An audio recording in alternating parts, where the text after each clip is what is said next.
Friends, welcome to Bhoomika kitchen. ನಾನು ನಿಮ್ಮ ಭೂಮಿಕಾ ಸುದರ್ಶನ್. ಹಬ್ಬ ಹತ್ರ ಬರ್ತಾ ಇದೆ, ಯುಗಾದಿ ಹಬ್ಬ. ಯುಗಾದಿ ಹಬ್ಬಕ್ಕೆ ಎಲ್ಲರೂ ಒಬ್ಬಟ್ಟು ಮಾಡೇ ಮಾಡ್ತಾರೆ. ಆದರೆ ಸಿಂಪಲ್ ಆಗಿ ಮಾಡಬೇಕು ಅನ್ನೋರು ಇರ್ತಾರೆ ಅಲ್ವಾ.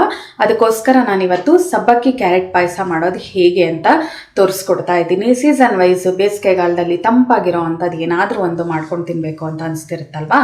ಈ ಸಬ್ಬಕ್ಕಿ ಕ್ಯಾರೆಟ್ ಪಾಯಸ ಮಾಡ್ಕೊಂಡು ತಿನ್ನಿ, ತುಂಬಾ ರುಚಿಯಾಗಿರುತ್ತೆ. ಬನ್ನಿ ಮಾಡೋದು ಹೇಗೆ ಅಂತ ನೋಡ್ಕೊಳ್ಳೋಣ. ಸ್ಟವ್ ಆನ್ ಮಾಡಿಕೊಂಡು ಬಾಣಲಿ ಒಳಗಡೆ 2 ಟೇಬಲ್ ಸ್ಪೂನ್ ತುಪ್ಪ ಹಾಕೊಂಡಿದ್ದೀನಿ. ತುಪ್ಪ ಒಂಚೂರು ಚೆನ್ನಾಗಿ ಬಿಸಿ ಆಗ್ತಿದ್ದ ಹಾಗೆ ಗೋಡಂಬಿ 2 ಟೇಬಲ್ ಸ್ಪೂನ್. ಗೋಡಂಬಿನ ಒಂಚೂರು ಫ್ರೈ ಮಾಡ್ಕೊಳ್ಳೋಣ. ಗೋಡಂಬಿದು ಲೈಟಾಗಿ ಘಮ ಬರೋಕ್ಕೆ ಶುರು ಆಗ್ತಿದ್ದ ಹಾಗೆ, ಲೈಟಾಗಿ ಒಂಚೂರು ಕಲರ್ ಚೇಂಜ್ ಆಗ್ತಿದ್ದ ಹಾಗೆ 2 ಟೇಬಲ್ ಸ್ಪೂನ್ ದ್ರಾಕ್ಷಿ ಒಂಚೂರು ದಪ್ಪಕ್ಕಾಗ್ತಿದ್ದ ಹಾಗೆ ಈ ದ್ರಾಕ್ಷಿ ಮತ್ತು ಗೋಡಂಬಿ ಎರಡೂ ಒಂದು ಬೌಲ್ಗೆ ಸಪ್ರೇಟಾಗಿ ತೆಗೆದಿಟ್ಕೋಬೇಕು.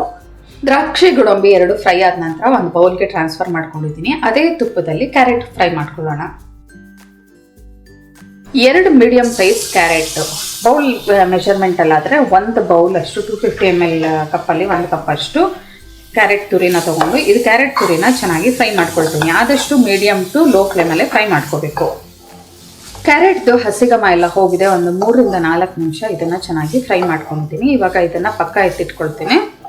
ದಪ್ಪ ತಳ ಇರೋಂಥ ಪಾತ್ರೆಯಲ್ಲಿ 1/4 ಕಪ್ ಅಷ್ಟು ನೈಲಾನ್ ಸಣ್ಣ ಸಬ್ಬಕ್ಕಿನ ಚೆನ್ನಾಗಿ ಫ್ರೈ ಮಾಡ್ಕೊಳ್ತೀನಿ. ಏನಿಲ್ಲ ಅಂದರೂ ಒಂದು 2 ರಿಂದ 3 ನಿಮಿಷದ ಮೇಲೆ ಅದೊಂಚೂರು ಚಟಪಟ ಅನ್ನಬೇಕು, ಸಿಡಿಯುತ್ತೆ, ಅಲ್ಲಿವರೆಗೂ ಫ್ರೈ ಮಾಡ್ಕೋಬೇಕು.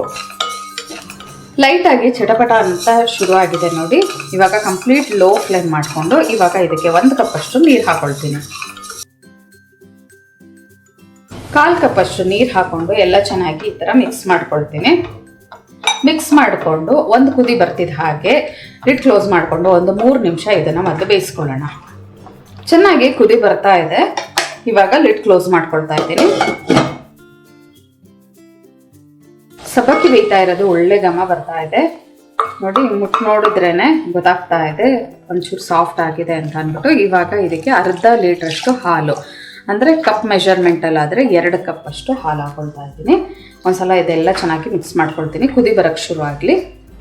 ಒಂದು ಕುದಿ ಬರೋದಕ್ಕೆ ಶುರು ಆಗ್ತಿದೆ ಹಾಗೆ ನಾವು ಫ್ರೈ ಮಾಡಿ ಇಟ್ಕೊಂಡಿರೋವಂಥ ಕ್ಯಾರೆಟ್ನ ಇದರೊಳಗಡೆ ಹಾಕಿ ಚೆನ್ನಾಗಿ ಮಿಕ್ಸ್ ಮಾಡ್ಕೊಳ್ತೀನಿ.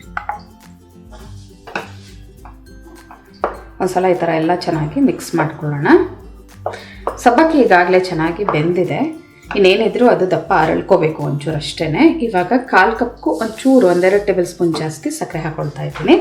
ನೀವು ಸ್ವೀಟ್ ನೋಡಿಬಿಟ್ಟು ಬೇಕಿದ್ರೆ ಇನ್ನೊಂದು ಸ್ವಲ್ಪ ಹಾಕೋಬೋದು. ಒಂದ್ಸಲ ಎಲ್ಲ ಚೆನ್ನಾಗಿ ಮಿಕ್ಸ್ ಮಾಡಿಕೊಂಡು ಇವಾಗ ಲಿಡ್ ಕ್ಲೋಸ್ ಮಾಡಿಕೊಂಡು ಒಂದು 3 ರಿಂದ 4 ನಿಮಿಷ ಇದನ್ನು ಹಾಗೆ ಅರಳೋದಕ್ಕೆ ಬಿಡ್ತೀನಿ. ಲೈಟಾಗಿ ಒಂಚೂರು ಕುದಿ ಬರೋಕ್ಕೆ ಶುರು ಆಗ್ತಿದೆ ಹಾಗೆ ಲಿಡ್ ಕ್ಲೋಸ್ ಮಾಡಿಕೊಂಡು ಒಂದು 3 ನಿಮಿಷ ಇದನ್ನು ಲೋ ಫ್ಲೇಮಲ್ಲೇ ಬೇಯಿಸ್ಕೊಳ್ತೀನಿ.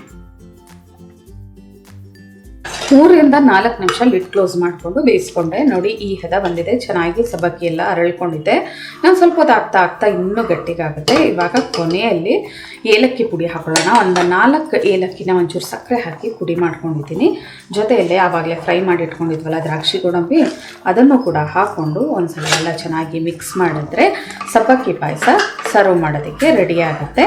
ಇದನ್ನು ತಕ್ಷಣ ಸರ್ವ್ ಮಾಡೋದಕ್ಕಿಂತ ಒಂದು 4-5 ನಿಮಿಷ ಬಿಟ್ಟು ಸರ್ವ್ ಮಾಡಿದ್ರೆ ಸಬ್ಬಕ್ಕಿ ಚೆನ್ನಾಗಿ ಹೊಂದ್ಕೊಂಡಂಗೆ ಇನ್ನೂ ಅರಳ್ಕೊಂಡಂಗೆ ಆಗಿರುತ್ತೆ. ಸಬ್ಬಕ್ಕಿ ಕ್ಯಾರೆಟ್ ಪಾಯಸ ಸರ್ವ್ ಮಾಡೋದಕ್ಕೆ ರೆಡಿಯಾಗಿದೆ ನೋಡಿ. ನೋಡಿದ್ರಲ್ಲ ಎಷ್ಟು ಸಿಂಪಲ್ ಆಗಿ ಎಷ್ಟು ಬೇಗ ಸಬ್ಬಕ್ಕಿ ಕ್ಯಾರೆಟ್ ಪಾಯಸ ಮಾಡ್ಕೋಬೋದು ಅಂತ ಅಂದ್ಬಿಟ್ಟು. ಈ ಸೀಸನ್ ಬೇಸಿಗೆ ಆಗಿರೋದ್ರಿಂದ ತಂಪಾಗಿರೋ ಅಂಥದ್ದು ಏನಾದರೂ ತಗೊಳ್ತಾ ಇದ್ರೆ ತುಂಬಾ ಒಳ್ಳೆಯದು. ಸಬ್ಬಕ್ಕಿ ತುಂಬಾ ತಂಪು, ಹಾಗಾಗಿ ನೀವು ಸಬ್ಬಕ್ಕಿ ಕ್ಯಾರೆಟ್ ಪಾಯಸನ ಮಾಡಿಕೊಂಡು ತಿಂದು ಹೇಗಿದೆ ಅಂತ ನನಗೆ ಕಮೆಂಟ್ ಬಾಕ್ಸಲ್ಲಿ ತಿಳಿಸಿ. ಇವತ್ತಿನ ಈ ರೆಸಿಪಿ ನಿಮ್ಗೆ ಇಷ್ಟ ಆಗಿದ್ದರೆ ಲೈಕ್ ಮಾಡಿ, ಶೇರ್ ಮಾಡಿ. ಯಾರೆಲ್ಲ ಇನ್ನೂ ಭೂಮಿಕಾ ಕಿಚನ್ಗೆ ಸಬ್ಸ್ಕ್ರೈಬ್ ಆಗಿಲ್ಲ ದಯವಿಟ್ಟು ಸಬ್ಸ್ಕ್ರೈಬ್ ಆಗಿ. Thanks for watching.